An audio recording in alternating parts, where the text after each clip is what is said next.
Hello, my name is Dr. Kimberly Green, and I am the chair of the Masters of Arts in Education curriculum team at Brown University. You're watching this video, most likely, hopefully, because you have completed all of your coursework for your MAE in Teaching and Learning with us. If not, why are you watching this video? Let me first start with saying, please take this seriously. One of the biggest mistakes that people make is feeling like, well, I've completed all the coursework, so obviously I've earned my master's. No. Every graduate level, master's graduate level, has some culminating demonstration of mastery, whether it is a thesis project or a defense or an exam or a portfolio. Each one of those culminating experiences, demonstrations of mastery, is truly about you synthesizing and juxtaposing all that you've experienced and learned in a way that clarifies, yes, I am a different person than who I was when I started this program. I have changed cognitively, I have changed behaviorally, and I have changed affectively. I have grown, I have expanded my perspective. I see things, I can do things, and I am prepared to continue growing and changing and evolving and learning because of everything I have gained from this program. Okay? So I cannot stress this enough. This is the number one mistake people make. They think of the portfolio as simply a delivery device for the signature assignments. No. You truly, this is it. This is the show. All of your coursework has been about preparing you in different ways for this, for the demonstration of mastery. So please, when I say with my hand on my heart, please take this seriously, I can't be more authentic than that. So, how do we get started? Master of Arts in Education, Teaching and Learning Emphasis, Demonstration of Mastery, Portfolio Guidelines. Yes, indeed, you see, it's pretty granular. Table of contents, the analytical writing prompts, sections 2 through 7. Now, I will give you, section 1 is your introduction and reflective essay. That is about you. 2 through 7, please. You know that every course you took throughout your program, there was a core program learning outcome. That the whole of that course was designed to ensure your mastery of, that you really got it. Again, affectively, behaviorally, and cognitively. Some of them were pretty obvious. 607, EDUU 607, Comparative Education, that was PLO 3, Global Perspectives. 606, which was Brain Development and Learning Theory, well, that was PLO 4, Learning Theory. EDUU 609, Seminar and Curriculum Design. See a pattern? Now, I do give you that sometimes it can be a little confusing and it takes a moment to make the connection. For research and for ethics, EDUU 608. Why? Why 608? Why not, wait a minute, 600, my very first class, that was research and academic writing. Yes, but because it was your very first class, we didn't feel it was appropriate for that to be where you have to do an actual program learning outcome demonstration of mastery. 600 is your course to get in, to learn the culture, to learn how to write academically, to learn how to read research, to design a hypothetical, you didn't actually do it, right? Please tell me you didn't actually do it. You weren't supposed to do it. Hypothetical research proposal. Okay, so once you've had that experience and you really understand it, then you were able to go out and do research, as you did in 608, your ethnographic study. And when doing actual research, particularly, well, I shouldn't say particularly, but I'm going to anyway, qualitative ethnographic, you had to have a strong, clear ethical base to ensure that you, as physicians say, first of all, did no harm. All right? So everything else is logical. 605, democracy and education, democratic schools, right? But again, and you'll see this in the handbook, I'm just going over the things right now that tend to trip people up or confuse them. Section 2, research, and Section 7, ethics, yes. The signature assignment, what is engaged or involved in your prompt that you will write about, it is 608. It is your ethnography. All right, so let's keep going. I promise this will not be a full-blown mini-series. All right, so please read everything that is shared with you. I know sometimes we're like, no, just show me the rubric and let me get going. Please don't do that here. I'm begging you because, again, I want you to succeed. Your entire Bremen faculty want you to succeed. Please read everything that is shared here in this rubric, in this handbook. Here's your breakout. All right, what must be included in the portfolio? There are 7 sections. 1, as I said quickly before, your introduction and your personal professional dispositions assessment, self-assessment. This is self-explanatory. Several times throughout your program, there have been times where professors did a professional dispositions assessment. At the very least, right in 600, there was one built into the course. And then again, several other times throughout the course, you're asked to revisit them. Here, now that you've completed your program, you are asked to revisit those professional dispositions for our School of Ed, what we all truly believe and stand by and do our very best at all times to role model and live by, are the dispositions that we feel every educator must live and breathe and be such a part of your practice that it's not something you have to think about, that it just is, like breathing. All right? Then again, Section 2, research. And you even see PLO 1, Section 3, democratic schools, PLO 2, and so on and so forth. For each one of these sections, the first thing that needs to be at the top of your portfolio page for that area, for Section 1 through 7, is a narrative that you write.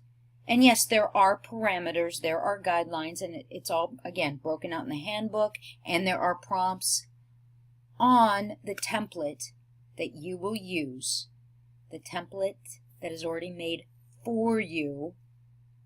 You're not going off and building this in PowerPoint. There is a template inside LiveText that you will use for your DOM portfolio, Demonstration of Mastery portfolio. For each one of the narratives, all must be written in APA, 12-point font, double-spaced, appropriate margins. When you quote or paraphrase or mention a title or an author, you must cite it. Please, this is another area that people tend to trip over. Do I have to cite? Yes. It's a master's demonstration. You want to cite. You want to clarify the depth of your learning. And how can you clarify that you've learned about this theory or that theory if you don't give actual credit to the theorist? Otherwise, it's conjecture. I think multiple intelligences is incredibly important. Okay. I need you to cite that. Multiple intelligences? What's the citation? Gardner. You've studied Gardner. He's been in several. Okay. Please please, please, please. Paraphrasing, quoting. These are the things that are expected of a master's student. Okay, so APA. You don't need to have a title page for each individual narrative. That's okay. You don't need to waste your time doing that. Just at the top of each narrative, you can put PLO1, bold and centered, and then write. But at the bottom of that narrative, yes, indeed, there better be a reference section. All right. Each reflection-oriented narrative must be written in your voice in first person. These are reflective works. Please don't write in third person. The researcher felt, no. As I was doing this, I recognized I. You may use I here. This is not experimental research. These are reflective narratives. Okay, moving on. So again, all of this is broken out. Section 1. You don't need me to read it. But again, why are we going over this? Because I want you to recognize the nuances, and I want you to truly, truly read this handbook and recognize that everything it shares with you is here so you can succeed. These are not, oh, we're trying to trip you up. These are, we want to make sure you rock this. Now, essential note. While you must include a doc version, attach, upload as well, of the written response. We need the doc to check your APA, because we know when you copy and paste, because you're going to copy and paste. You're going to copy and paste.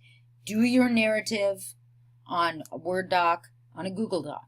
APA it, save that, copy it and paste it in to the area so that when the assessor comes in, he or she can read it before having to click and download it. It looks more professional. It does not look professional when a portfolio, you can't, there's nothing for you to read or see. It's all just docs for you to click, click, click. Don't do that to yourself or your assessors. Write out your narrative in a Word doc or a Google Doc, save it, copy the text, paste it into the appropriate area. This should be the first thing for every single section. And then attach as well, upload the doc in that same area. I'm an assessor. I come in. I've got 10 of these to read. I want to give every student my full attention. If I can read it while it's downloading, cool. Then I can go in and check the APA. Boom, I can move down to the next section. I am able to get more portfolios graded in a timely fashion. When you turn your portfolio in, you want it graded as quickly as you can get it back, right? So please don't set it up for the assessor to be like, click, wait. Okay, now I can read it. Get it? Paste in the content and attach the doc itself so we can double check for APA. All right. Failure to follow these guidelines will result in the portfolio being deemed unacceptable and returned. Don't waste your time. You don't want that. Don't do that to yourself. You deserve to pass. You deserve to rock this. All right, so sections 2 through 7, these are the ones that are directly tied to the individual PLOs, Program Learning Outcomes. Each one between 500 and 750 words. That's about 2 pages. Double-spaced APA, right? And again, copy the content of the narrative, paste it into the appropriate spot, and upload, attach your narrative, the doc itself. Please do both consistently. For your narratives, you will be attaching artifacts. What do I mean by artifacts? We're going to get to that right now. For 2 through 7, you must attach as artifact number 1 the signature assignment for that class that correlates to that PLO. Again, 607, comparative ed, you did your comparative analysis paper. That's your signature assignment for global learning. Artifact 1, and again, it's here in the handbook and it's clearly on the template as well. Artifact 1 is always the appropriate signature assignment. Artifact 1 is always the appropriate signature assignment. Then you must also include a second artifact. Something that you have done, something that demonstrates your active engagement in your learning. So a paper from the class, a presentation from the class, something you worked on in the class, something that shows your active growth. And it doesn't even have to always be something that was amazing. Maybe it's a paper that you didn't do well on, but what it now represents is how much you've grown, because this was the first version I did. Please, when you see Artifact 2, you'll note that I initially got a C- on that paper because what I now understand is I misunderstood what it meant to juxtapose blah, blah, blah. What am I hinting at here? You want to be authentic. Your artifacts, you must have 2. You may have 3. Must have 2, may have 3. But you want to be sure you include something in the narrative as to why those artifacts. What about those artifacts demonstrates to the assessor your depth of understanding of that PLO? What did you learn from them? What do they represent? Don't just stick something in there and then not talk about it. Just like curating, it is so important that you are very specific with what you're choosing to share as being demonstrative of your understanding. So in your narrative, you want to address, as you'll see in artifact number 2, a screenshot of a threaded discussion I had with a peer in the class, blah, blah, blah, blah, blah. Why are you sharing that artifact? Those artifacts need to be active.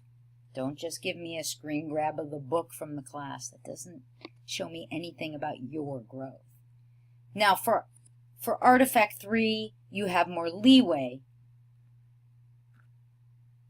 Just going to say that. When you look at the rubric, you decide for yourself. But artifact 2, please make it something you did, you engaged in. Something that shows your engagement. Nothing passive. Don't do that to yourself. I know I'm repeating myself. Why? Because these are the things we see over and over. So each one of the analytical writing prompts, your narratives. Read the prompts. You must directly address them.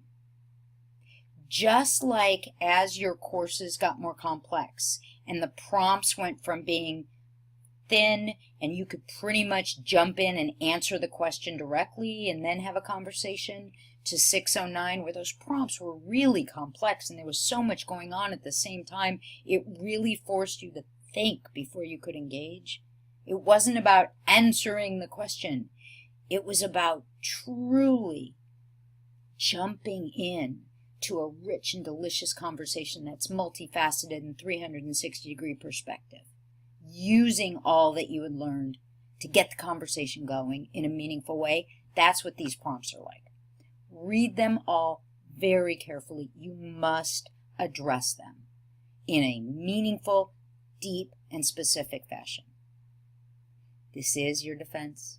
This is your standing before a jury of professors and demonstrating that, yep, I did all the work and now here I am ready to show you that indeed I have earned my master's degree. But you got to do it. The papers alone won't do it. What did you learn from them? How have you changed because of all you've done and experienced? Every single PLO section narrative prompt is based upon that. For as different as they are, that's what they're really getting at. All right, so you see every single one. Now, don't let this throw you, please. Section 7, as you can see, in 2015, we made a change.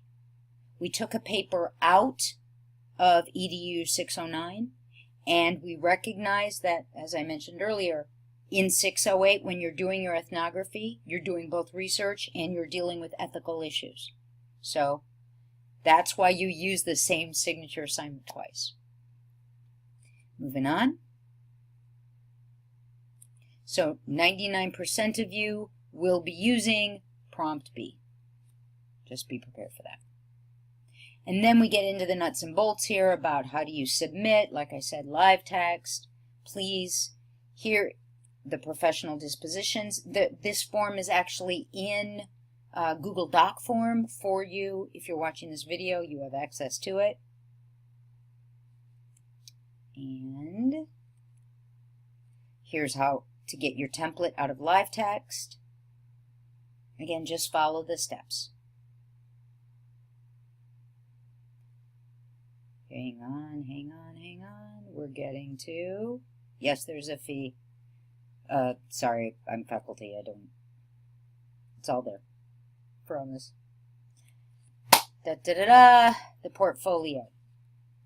Please, you're going for distinguished. You're absolutely going for distinguished. Section 1, your introduction, your reflective essay, and the self-assessment of professional dispositions. Everything that I've just talked to you about is on this rubric.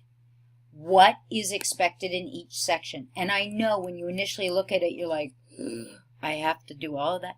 Slow, step by step. But these are the things that are expected. This is what we look for to go, yes, indeed.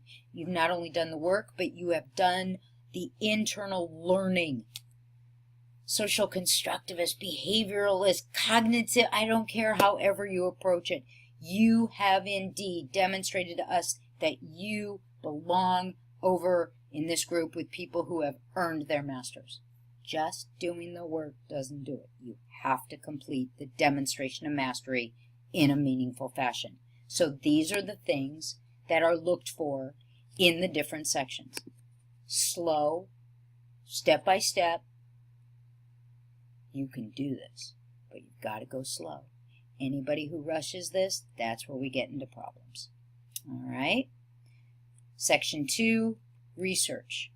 Again, you're using the signature assignment for EDUU 608, your ethnography. So, initially the first couple, 1, 2, 3, they relate directly to the prompt. But then you'll start noticing it'll talk about your artifacts. Are they referenced in your narrative? That is what's expected. Is it the appropriate length? Now, if you go a little bit over, just between you and me, if you go a little bit over, a little bit's okay. But if it's 900,000 words, if it's visible to the naked eye, wow, there's no way this is 2.5, maybe 3 pages. This is huge. Then you're just throwing in the kitchen sink. Part of being masterful is being able to be concise when you need to be. Again, curating, making meaningful decisions. I can't talk about everything, so I have to be very careful with what I do choose to talk about. What I talk about is going to be what's most meaningful to me. And that's what's most meaningful to your assessors. All right? So the rest of it's all broken out here. Again, the first couple things you're going to see, they're all about being specific with the narrative, and then it moves down into the artifacts are referenced and the length of the essay. Now, along with the narratives, right? Learning theory, curriculum design, ethics, same as we talked about before. Most of y'all are going to do prompt B, right?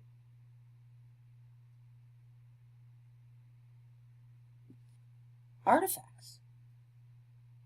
We focus in on the artifacts. Did you connect, upload the correct signature assignment? Is the second artifact well integrated? You have to share why you've chosen that as your second artifact. Writing and mechanics, please, please, please, please, please, APA. APA. I can't tell you how painful it is to see something that may have delicious content, but it doesn't look like it was crafted by someone with a master's degree. Please, you can do it. You can do it. It just is going to take a little more time than most people think. All right? There it is. You've got this. Be mindful, be slow, read what you've written, read it out loud, compare it to the prompt, and read it out loud again. This is not something you're going to complete in one sitting. You won't. It shouldn't take a month, but it's going to take a little bit of time. So plan for it. Give yourself the gift of mapping out 6 hours, 8 hours. I wouldn't say any more than 8, but give yourself time on this. It's worth it. You've come so far. You can do this. You've set yourself up for success. Now get across that finish line in glorious fashion. You can do it. All right? If there's any problems, there are plenty of School of Education Master's faculty always available. You can email. I'd love to give you several other people's emails so that not everybody emails me. Joking, half joking. But your advisors can always help you reach out to me. Dr. Kimberly Green, K-G-R-E-E-N-E, Green with an E at the end, kgreen@brandman.edu. All right, my friends? Here we go. I look forward to seeing each and every one of you at graduation after you have rocked your Demonstration of Mastery portfolio. Thank you very much.